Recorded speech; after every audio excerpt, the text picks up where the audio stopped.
I'm Hayden Brax, Miss Kansas USA, future occupational therapist and advocate for gender equality and survivors of domestic violence. My name is Alyssa Fernandez, Miss New Hampshire USA, and I have both my bachelor's and master's degrees in dietetics and nutrition, and I'm a registered dietitian. Hi, I'm Megan Renee Kelly, Miss Missouri USA, a soon-to-be international human rights attorney and current women's health activist. I'm Morgan Kofoid, Miss Iowa USA. I have my bachelor's degree in nursing and a minor in physical activity and nutritional sciences, and I'm currently a critical care nurse. So, ladies, what are a couple of issues that you've noticed in the women's health field? I believe that we need to normalize conversations about female anatomy and our own reproductive health. I think it's so important that those conversations are brought to light and not stigmatized because we own our bodies. I agree.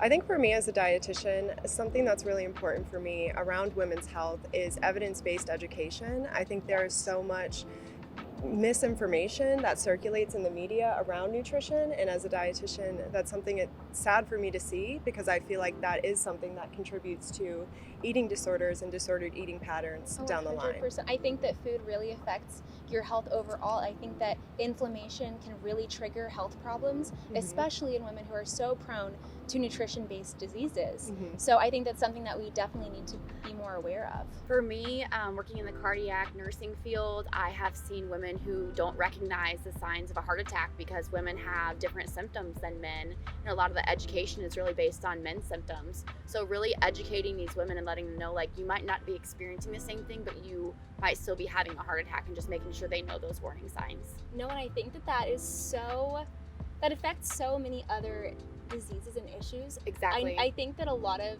statistics are derived from men's health, and Yes, it is. all of the test groups are men-based. And I Even think that pharmaceuticals. yes, exactly. So all of the health statistics that we see, like, it doesn't speak to women. We really have no true information, and I think that's something that we really need to normalize. Like Hayden said, I think that we really need to normalize having open and honest conversations when it comes to our health. So what do we all think that women can do specifically to put our health first?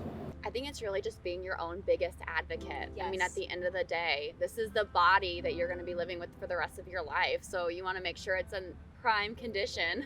I agree. I will say it again too. I think be careful and be choosy about who you take advice from, and be picky about people's credentials and where they came from and their experience, because your body isn't an experiment. You want to trust people that have gained their information from science. I also believe we need to be educating young women, especially if they're Yes. not receiving it in the school systems. We definitely need to make sure that young women are educated because they are going to be the future leaders in our nation, and they need to make sure that they're their own advocates and telling their those strong women in their lives too, to Yes. advocate for themselves as well. Oh, It's so absolutely. Absolutely. And I think that that's something that we can do as, women who are either in college or have recently graduated. We actually can reach out to these young women in middle school, because we should be starting in middle school, not even in high school. Your body starts to develop at a middle school age, and reaching out to these young girls, giving them the educational resources that they need so that they can make informed decisions about their body, and that they know that there are people in their corner that will actually care about them and that will actually help them if they're having a problem, instead of letting people say, oh, you're a girl, that's totally normal, you're going to go through that pain, when in reality you don't have to. We don't have to suffer. We absolutely don't. The more that we are able to destigmatize women's reproductive health and anything, Absolutely. we've all faced that embarrassment, and there's no reason to. I mean, Yeah. we should be proud of our own bodies, and I think we need to instill that in young women to be proud of your body, be your own advocate when something isn't right, Yes. and we can instill that in young women in future generations. Thank you guys so much for sitting down and chatting more about women's health. It's been so great to learn about your experience and perspectives in your fields. No, 100%. I mean, I think we're all very thankful for the platform that Miss USA has given us to have these conversations.